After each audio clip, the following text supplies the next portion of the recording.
سامعین عزیز وقار، صرف اس ماہ مقدس کے اندر ہی نہیں بلکہ سارا سال ہی اللہ اور اس کے رسول کا ذکر ہوتا رہتا ہے۔ الحمدللہ ایمان والوں کا شروع سے یہ طریقہ رہا ہے کہ وہ رب کا بھی ذکر کرتے ہیں، اللہ کے پیارے محبوب کا بھی ذکر کرتے ہیں۔ یہ کائنات جب نہ تھی، یعنی کوئی مخلوق نہ تھی، تب بھی رسول کائنات صلی اللہ علیہ وآلہ وسلم کا ذکر ہو رہا تھا، اور جب اس کائنات کے اندر کوئی نہیں ہوگا سوائے خدا کے، تب بھی اللہ رب العزت کے فضل و کرم سے رسول اللہ کا ذکر ہوتا رہے گا، کیونکہ اللہ خود فرماتا ہے ان اللہ و ملائکتہ یصلون علی النبی، کہ بے شک اللہ اور اس کے فرشتے درود بھیجتے ہیں نبی پاک صلی اللہ علیہ وآلہ وسلم پر۔ اے ایمان والو، تم درود بھی بھیجو، سلام بھی بھیجو۔ اور اہل ایمان الحمدللہ اس پر عمل کر رہے ہیں۔ ظاہر ہے ایک وقت ایسا آئے گا کہ کوئی بھی مخلوق میں سے نہیں رہے گا، کل من علیہ فان، ہر شے فنا ہو جائے گی سوائے رب کے، سوائے خالق و مالک کے۔ ہر شے نے فنا ہو جانا ہے، ختم ہو جانا ہے۔ جب ساری مخلوقات ختم ہو جائے گی، اس وقت بھی اللہ رب العزت اپنے محبوب پر درود بھیج رہا ہوگا۔ سامعین محترم، آپ خود دیکھیں، قرآن مجید کو پڑھ کے دیکھیں، حدیث مبارکہ کو پڑھ کے دیکھیں۔ اللہ رب العزت نے نماز کا حکم ارشاد فرمایا ہے، لیکن رب خود نماز نہیں پڑھتا ہے۔ وَأَقِيمُوا الصَّلَاةَ، نماز قائم کرو۔ اللہ نے زکوٰۃ کا حکم دیا، وَآتُوا الزَّکَاةَ، زکوٰۃ ادا کرو۔ اللہ خود زکوٰۃ نہیں دیتا ہے۔ صدقے کا حکم دیا، حج کا حکم دیا۔ اللہ رب العزت نے عبادات کا حکم ارشاد فرمایا، لیکن یہ نہیں فرمایا کہ اے لوگو نماز ادا کرو، میں بھی نماز پڑھتا ہوں۔ زکوٰۃ دیا کرو، میں بھی زکوٰۃ دیتا ہوں۔ صدقہ دیا کرو، میں بھی صدقہ دیتا ہوں۔ حج کرو، میں بھی حج کرتا ہوں۔ یہ رب نے نہیں فرمایا، لیکن جب اپنے محبوب پر درود شریف کی باری آئی، اللہ رب العزت نے فرمایا کہ ان اللہ و ملائکتہ یصلون علی النبی، کہ بے شک اللہ بھی درود بھیجتا ہے، اللہ کے فرشتے بھی درود بھیجتے ہیں۔ اور یہی نہیں، پھر ایمان والوں کو بھی فرمایا کہ اے ایمان والو صلو علیہ وسلموا تسلیما، تم درود بھی بھیجو، سلام بھی بھیجو۔ جب درود کی باری آئی، پھر اللہ رب العزت نے فرشتوں کو بھی ساتھ شامل کیا، ایمان والوں کو بھی شامل کیا۔ اور پھر سب سے خوشی کی بات یہ ہے، محدثین فرماتے ہیں کہ عبادت کر کے، نماز پڑھ کے، نماز تو اس لحاظ سے آسان ہے کہ حج مشکل ہے، حج کے مقابلے میں نماز آسان ہے۔ ظاہر ہے وہاں صحیح کرنی پڑتی ہے، وہاں پہ مزدلفہ کے اندر ٹھہرنا پڑتا ہے، عرفات کے اندر ٹھہرنا پڑتا ہے، مینا کے اندر ٹھہرنا پڑتا ہے، وہاں رمی جمار یعنی کنکریاں مارنی پڑتی ہیں۔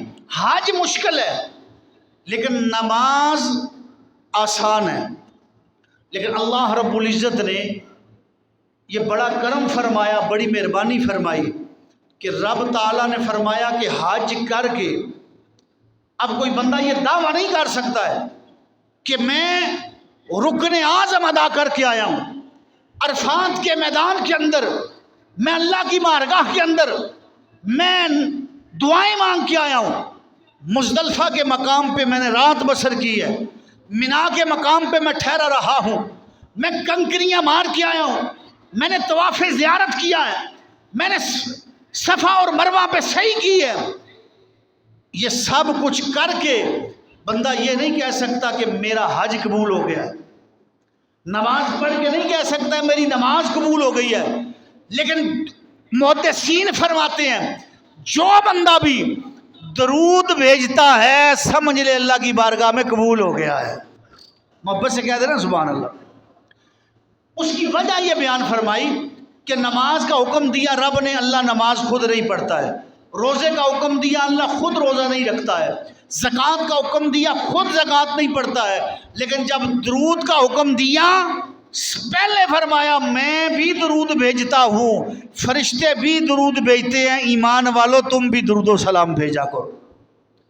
اور بندہ دیکھیں نا ہر عبادت کے اندر تکبر آ سکتا ہے، بندہ تکبر کر سکتا ہے، ذہن میں خیال آ سکتا ہے کہ آج میرا دوست، میرا رشتہ دار، میرا محلے دار یہ دیکھ رہا ہے کہ میں نماز پڑھ رہا ہوں. اب اس کی نماز بندوں کے لیے، اور اسی طرح تکبر آ سکتا ہے ذہن میں. لیکن جب بندہ درود بھیجتا ہے تو بندہ پہلے ہی عرض کرتا اللہم صلی علی، اے اللہ تو درود بھیج، تو اپنی رحمتیں بھیج. اب جب بندہ اللہ کی بارگاہ میں عرض کر رہا ہے، اب ذہن کے اندر میں والا لفظ نہیں آ سکتا ہے کہ میں یہ کر رہا ہوں، میں یہ بھیج رہا ہوں، بلکہ اللہ کی بارگاہ میں بندہ عرض کر رہا ہے اے اللہ تو اپنی شان کے مطابق اپنے حبیب پر درود و سلام بھیج، درود بھیج. اور پھر دیکھیں نا یہ میں جو ہے نا، میں بڑے بڑے جو تھے نا ان کو تباہ کر دیا اس نے. اور بابا بلے شاہ صاحب رحمۃ اللہ علیہ تعالی انہوں نے بڑی حسین بات کی ہے.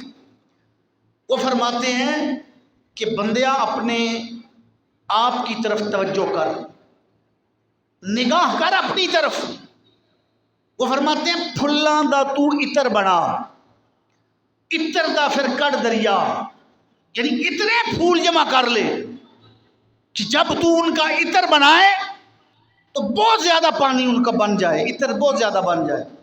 وہ فرماتے ہیں پھلاں دا تو اتر بنا، اتر دا پھر کٹ دریا، دریا دے وچ پھر غوطے لا، مچھلیاں مانگی تیری لا، پھر بھی تیری بو نہیں مکڑی، پہلے اپنی میں مکا. یہ جو میں کہ میں بڑا ہوں، میں یہ کر رہا ہوں، میں اس سے بہتر ہوں، میں اس سے اچھا ہوں، جب یہ میں ختم ہو جائے گی، من صاف ہو جائے گا، اللہ تعالیٰ کی رحمتیں شامل حال ہو جائیں گی. اس لیے فرمایا پہلے اپنی میں کو مکاؤ اور پھر درود پاک. آپ اندازہ لگائیں آج کیونکہ غفلت کا شکار ہے ہم،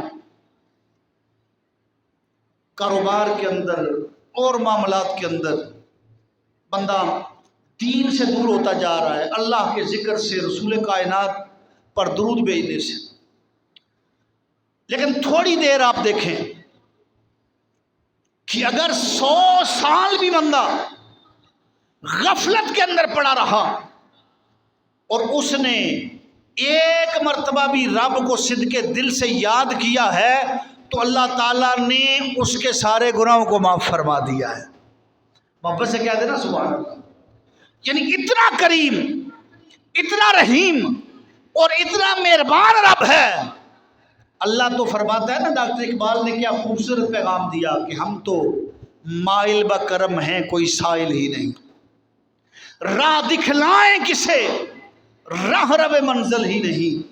اللہ کی بارگاہ میں جھک کے بندہ صدق نیت کے ساتھ، صدق دل کے ساتھ جب رب کی طرف رجوع کرتا ہے، رب سے کچھ مانگتا ہے، ابھی اس کی زبان پہ نہیں آتا ہے، اللہ پہلے ہی عطا فرما دیتا ہے. اتنا مہربان، اتنا رحیم.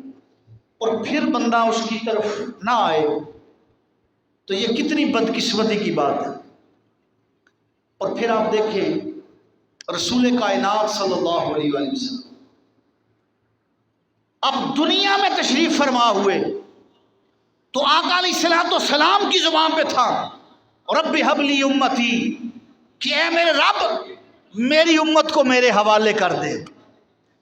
ابھی دنیا میں تشریف فرما ہوئے اور پھر آپ حدیث کی کتب کی برگردانی کریں، حدیث کو پڑھیں، غاروں میں جا جا کے اپنا سر اللہ کی بارگاہ میں جھکا کے رسول کائنات کیوں زاروں کتار روتے رہے، کیوں آنسو بہاتے رہے۔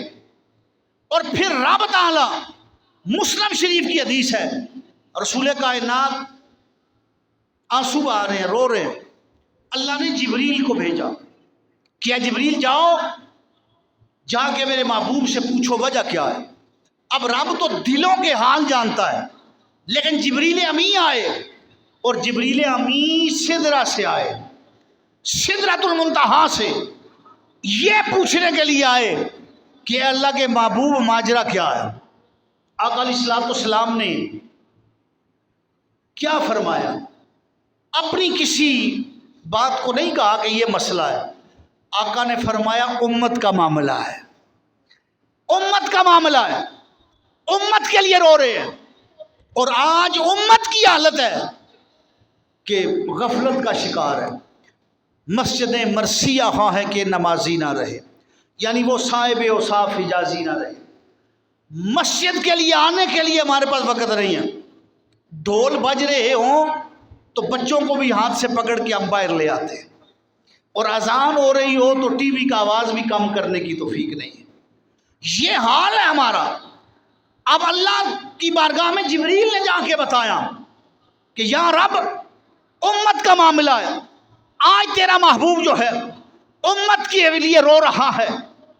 اللہ نے فرمایا جاؤ جبریل، جا کے پھر میرے محبوب کو پیغام پہنچا دو۔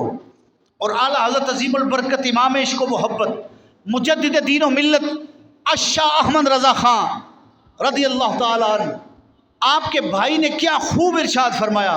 وہ فرماتے ہیں بے لقائے یار ان کو چین آ جاتا اگر، یعنی اگر پردے کے بغیر سامنے آ کے دیکھے بغیر ان کو چین آ جاتا، بے لقائے یار ان کو چین آ جاتا اگر، بار بار آتے نہ جبرائیل سدرہ چھوڑ کر۔ محبت سے کہے نا سبحان اللہ۔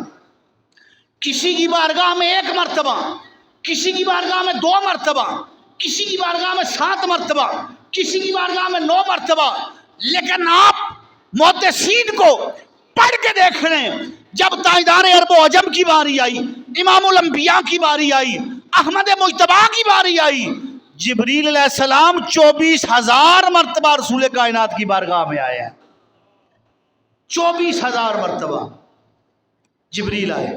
اب جب جبریل واپس آئے اللہ کا حکم لے کے، آگے رسول کائنات کی بارگاہ میں عرض کی انا سنردیک فی امتک، کہ یا رسول اللہ یہ جو آپ آنسو بہا رہے ہیں اپنی امت کے لیے، اے پاک پروردگار اللہ رب العزت نے یہ فرمایا ہے کہ اے محبوب صلی اللہ علیہ وآلہ وسلم رب تعالی آپ کو غمگین نہیں ہونے دے گا، امت کے معاملے میں آپ کو پریشان نہیں ہونے دے گا۔ اے محبوب آپ کو رونے کی ضرورت نہیں ہے، جب آپ قیامت کے دن اپنی جبین کو جھکا لیں گے، سر سجدے سے جب اٹھے گا میں سب کو بخش دوں گا، سب کو معاف کر دوں گا۔ لیکن اس کا مقصد یہ نہیں ہے کہ بندہ نماز چھوڑ دے، روزہ چھوڑ دے، حج چھوڑ دے، زکوٰۃ دینا چھوڑ دے، حقوق اللہ کو چھوڑ دے، حقوق العباد کو چھوڑ دے، لوگوں کا حق کھانا شروع کر دے، اور پھر یتیموں مسکینوں بیواؤں کو مجبور کرنا شروع کر دے، زنا کرے، شراب پیے، اور یہ سمجھے کہ میں آنکھیں بند ہوں گی اور سیدھا جنت میں چلا جاؤں۔ یہ نہیں ہے کہ رسول کائنات صلی اللہ علیہ وآلہ وسلم نے تو حالت جنگ میں بھی نماز کو نہیں چھوڑا ہے، اور امام علی مقام نے جب آخری وقت آیا ہے، آپ بدر کو پڑھ کے دیکھ لیں،